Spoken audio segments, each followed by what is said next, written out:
இந்த வெந்தயம் வச்சு நான் ஒரு லேகம் பட போகிறேன்.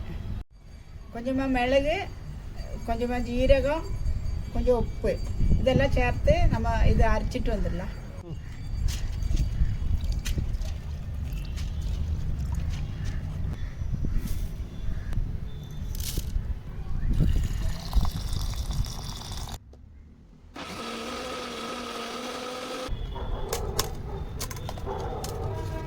இது 3/4 கிலோ வெந்தயம் பச்சையில் ஊற வச்சு 3 மணி நேரம் ஊற வச்சு நான் பச்சையிலே அரைச்சிருக்காங்க.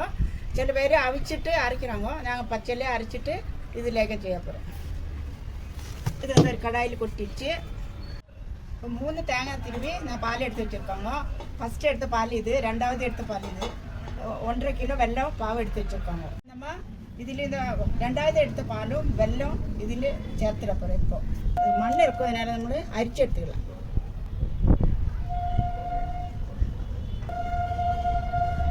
ரெண்டாவது எடுத்து வச்ச பால் ஊற்று.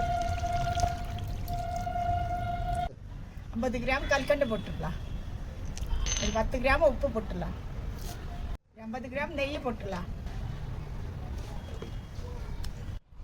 இதெல்லாம் சேர்த்து நம்ம மிக்ஸ் பண்ணிடலாம்.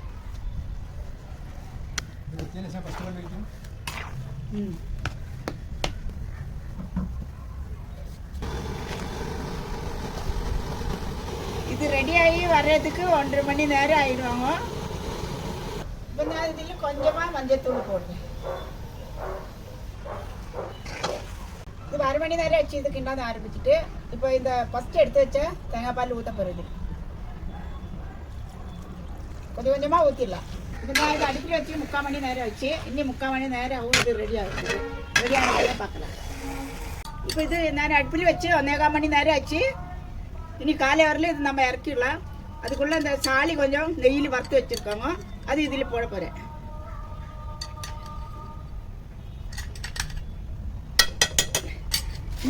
இனி ஒரு காலை வரல இது நம்ம இறக்கிடலாம்.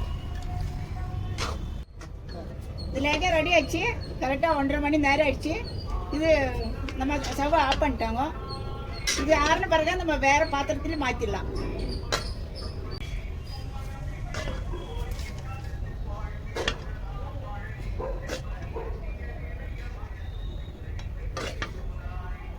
இந்த உருளைக்கிழங்கு எதுக்குன்னா இடுப்பு வலி, நம்ம உடம்பு வலி, காலு கையெல்லாம் வலி எல்லாம் நல்லா ஆகிடும், நல்ல ஷைனிங் ஆகிடும். குழந்தை பெற்ற பொண்ணுங்களுக்கு இது வந்து இடுப்பு வலி ரொம்ப நல்லா குறைஞ்சிரும். அவங்களுக்கு இதாவது செஞ்சுருக்காங்க.